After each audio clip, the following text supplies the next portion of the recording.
সুপ্রিয় দর্শক, আসসালামু আলাইকুম। সবাইকে স্বাগত জানাচ্ছি আজকের গুরুত্বপূর্ণ সংবাদে। প্রথমেই জানিয়ে দিচ্ছি সংবাদ শিরোনাম। অবশেষে পে স্কেল বাস্তবায়নের তারিখ ঘোষণা। এদিকে নবম পে স্কেল ও ৩৫,০০০ টাকা বেতন, ঢাকায় বিক্ষোভ কর্মসূচি। অপরদিকে প্রাথমিক শিক্ষা অধিদপ্তরের রহস্যময় আগুন, ৮৩ ল্যাপটপ গায়েব। এবং সবশেষে থাকছে স্বাস্থ্য কার্ড চালুর পরিকল্পনা রয়েছে তথ্য প্রযুক্তি মন্ত্রী। শুনছিলেন সংবাদ শিরোনাম, এখন বিস্তারিত। তার আগে ছোট্ট একটি আবেদন, সত্য সংবাদ ছড়িয়ে দিতে আপনাদের একটি সাবস্ক্রাইব আমাদের জন্য অনেক বড় সমর্থন। লাইক ও কমেন্ট করে জানান আপনাদের মতামতই আমাদের শক্তি। এখন চলুন বিস্তারিত দেখা যাক। অবশেষে পে স্কেল বাস্তবায়নের তারিখ ঘোষণা। সরকারি চাকরিজীবীদের জন্য বহুল প্রতীক্ষিত নবম পে স্কেল বাস্তবায়নের প্রক্রিয়া চূড়ান্ত ধাপে পৌঁছেছে। সব ঠিক থাকলে আগামী 2026-27 অর্থবছরের প্রথম দিন অর্থাৎ 1 জুলাই থেকে এই নতুন বেতন কাঠামো পুরোপুরি কার্যকর হতে পারে। সংশ্লিষ্ট সূত্রে জানা গেছে, সরকারি কোষাগারের উপর চাপ কমাতে এই পে স্কেল ধাপে ধাপে বাস্তবায়ন করা হবে, যার প্রথম পর্যায়েই বাড়ানো হবে কর্মচারীদের মূল বেতন। নতুন কমিটি ও বাস্তবায়ন প্রক্রিয়া। নতুন বেতন কাঠামোর প্রস্তাবনাগুলো চূড়ান্ত করতে সম্প্রতি 10 সদস্যের একটি উচ্চ পর্যায়ের কমিটি গঠন করেছে বেতন কমিশন। এই কমিটির মূল কাজ হবে পে স্কেল সংক্রান্ত যাবতীয় তথ্য ও সুপারিশ বিশ্লেষণ করে একটি চূড়ান্ত প্রতিবেদন জমা দেওয়া। এর আগে গত বছর গঠিত 21 সদস্যের কমিশন প্রাথমিক তথ্য সংগ্রহের কাজ শেষ করেছে। নতুন এই কমিটির দেওয়া প্রতিবেদনের ভিত্তিতেই 2026-27 অর্থবছরের বাজেটে বিশেষ বরাদ্দ রাখার নীতিগত সিদ্ধান্ত নেওয়া হচ্ছে। কার্যকরের সম্ভাব্য সময়। এর আগে অন্তর্বর্তী সরকারের সময় 2026 সালের 1 জানুয়ারি থেকে আংশিক বেতন বৃদ্ধির কথা থাকলেও তা বাস্তবায়িত হয়নি। ফলে এখন নতুন অর্থবছর অর্থাৎ 1 জুলাইকেই কার্যকর হওয়ার মূল সময় হিসেবে ধরা হচ্ছে। কর্মচারীদের দীর্ঘদিনের প্রত্যাশা মেটাতে সরকারের নীতি নির্ধারণী পর্যায়ে এটি নিয়ে জোর তৎপরতা চলছে। বাজেটে বিশেষ বরাদ্দ। আগামী 2026-27 অর্থবছরের মূল বাজেটে যেমন পে স্কেলের জন্য বরাদ্দ রাখার পরিকল্পনা রয়েছে, তেমনি চলতি অর্থবছরের বাজেটেও এ লক্ষ্যে বিশেষ কোনো পদক্ষেপ নেওয়া যায় কিনা তা নিয়ে পর্যালোচনা চলছে। আন্দোলনের ঘোষণা। এদিকে পে স্কেল দ্রুত বাস্তবায়নের দাবিতে 16 মে জাতীয় প্রেসক্লাবের সামনে বৃহৎ কর্মসূচির ডাক দিয়েছে বাংলাদেশ সরকারি কর্মকর্তা কর্মচারী কল্যাণ সমিতি। সংগঠনের আহ্বায়ক আব্দুল মালেক শুক্রবার এই কর্মসূচির বিষয়টি নিশ্চিত করে জানান, কর্মচারীদের দাবি আদায়ে তারা রাজপথে শান্তিপূর্ণ অবস্থান নেবেন। এদিকে নবম পে স্কেল ও 35,000 টাকা বেতন, ঢাকায় বিক্ষোভ কর্মসূচি।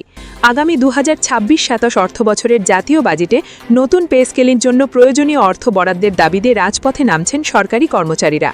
আন্তর্জাতিক শ্রমিক দিবস উপলক্ষে শুক্রবার সকাল 10টায় ঢাকা এর আশেপাশের এলাকায় এই কর্মসূচি পালিত হবে। কর্মসূচির বিবরণ।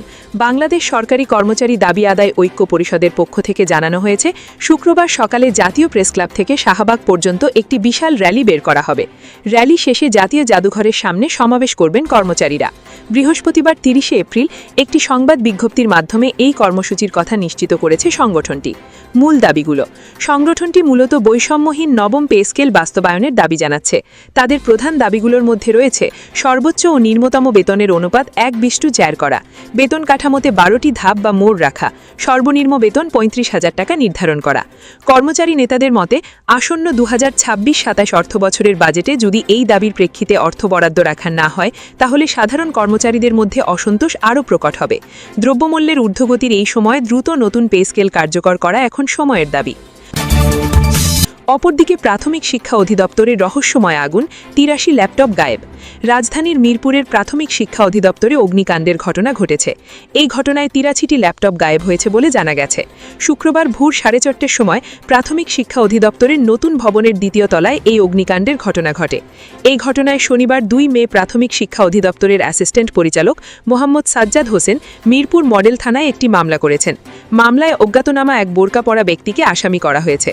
মামলার এজাহার সূত্রে জানা গেছে, শুক্রবার ভোর 4:30টার সময় প্রাথমিক শিক্ষা অধিদপ্তরের দায়িত্বরত আনসার সদস্য আনোয়ারুল হঠাৎ নতুন ভবনের দ্বিতীয় তলায় আগুনের ধোঁয়া দেখে ডেটা এন্ট্রি অপারেটর আয়ুব আলীকে খবর দেন। আয়ুব আলী ঘটনাটি মোবাইলে প্রাথমিক শিক্ষা অধিদপ্তরের প্রশাসন শাখার অফিসে সহায়কারী এমাম হোসেনকে জানালে তিনি 999-এ ফোন করে ফায়ার সার্ভিসকে খবর দেন। পরে ফায়ার সার্ভিসের সদস্যরা 15 থেকে 20 মিনিটের মধ্যে ঘটনাস্থলে এসে আগুন নিয়ন্ত্রণে আনেন। এক পর্যায়ে শিক্ষা অধিদপ্তরের মহাপরিচালক সহ অন্যান্য কর্মকর্তারা ঘটনাস্থলে আসেন। তারা সিসি ক্যামেরার ফুটেজ পর্যালোচনা করে দেখেন ঘটনার দিন রাত 2টোর সময় বোরকা পরা এক অজ্ঞাতনামা ব্যক্তি ওই ভবনের দ্বিতীয় তলার অস্থায়ী স্টোররুমের তালা কৌশলে খুলে কিছু মালামাল ও ল্যাপটপ নিয়ে যাচ্ছে।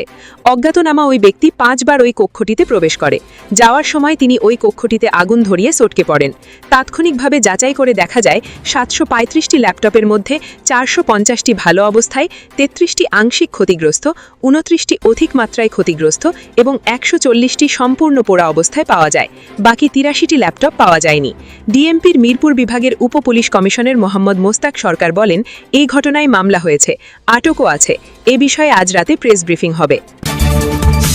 এবং সব শেষে থাকছে স্বাস্থ্য কার্ড চালুর পরিকল্পনা রয়েছে তথ্য প্রযুক্তি মন্ত্রী। জনগণের স্বাস্থ্যসেবা নিশ্চিত করতে ভবিষ্যতে স্বাস্থ্য কার্ড চালুর পরিকল্পনা রয়েছে বলে জানিয়েছেন ডাক, টেলিযোগাযোগ, তথ্য প্রযুক্তি এবং বিজ্ঞান প্রযুক্তি মন্ত্রী ফকির মাহবুব আনাম স্বপন। শনিবার 2 মে অরণ্যখলা ইউনিয়ন পরিষদের সামনে একটি ফ্রি স্বাস্থ্যসেবা ক্যাম্প উদ্বোধনকালে তিনি এ তথ্য জানান। এর আগে গতকাল শুক্রবার 1 মে মধুপুরে মে দিবস উপলক্ষে আয়োজিত সমাবেশে শ্রমিকদের স্বার্থ রক্ষায় বিভাজন নয় বরং ঐক্যের মাধ্যমে শক্তি বৃদ্ধি করার আহ্বান জানান মন্ত্রী। তিনি বলেন, বাংলাদেশ ইতিমধ্যে বিশ্বের 33তম পারমাণবিক বিদ্যুৎ উৎপাদনকারী দেশের স্বীকৃতি পেয়েছে, যা ভবিষ্যতে বিদ্যুৎ সংকট নিরসনে গুরুত্বপূর্ণ ভূমিকা রাখবে। গ্যাস সংকট মোকাবেলায় বিকল্প হিসেবে পারমাণবিক শক্তির ওপর গুরুত্বারোপ করেন। আইন শৃঙ্খলা পরিস্থিতি নিয়ে কঠোর অবস্থানের কথা জানিয়ে তিনি বলেন, চাঁদাবাজ, দখলবাজ ও মাদক কারবারিদের বিরুদ্ধে কোনো ছাড় দেওয়া হবে না। পাশাপাশি দলীয় নেতাকর্মীদেরও বিতর্কিত কর্মকাণ্ড থেকে বিরত থাকার আহ্বান জানান তিনি। 2 দিনের কর্মসূচিতে মন্ত্রী মধুপুরের আউশনারা ইউনিয়ন পরিষদ ভবন নির্মাণের ভিত্তিপ্রস্তর স্থাপন, অরণ্যখলা ইউনিয়ন পরিষদের সামনে ফ্রি স্বাস্থ্যসেবা কেন্দ্র উদ্বোধন, ধনবাড়ির উপজেলার ভাইঘাটে একটি মাদ্রাসা ও এতিমখানার ভবনের ভিত্তিপ্রস্তর স্থাপন, ধনবাড়িতে খাল খনন সহ বিভিন্ন শিক্ষা প্রতিষ্ঠানের উন্নয়ন কাজের উদ্বোধন করেন। এই সময় মন্ত্রীর কর্মসূচিতে মধুপুর ও ধনবাড়ি উপজেলার রাজনৈতিক নেতৃবৃন্দ, প্রশাসনের কর্মকর্তা এবং স্থানীয় গণ্যমান্য ব্যক্তিবর্গ উপস্থিত ছিলেন।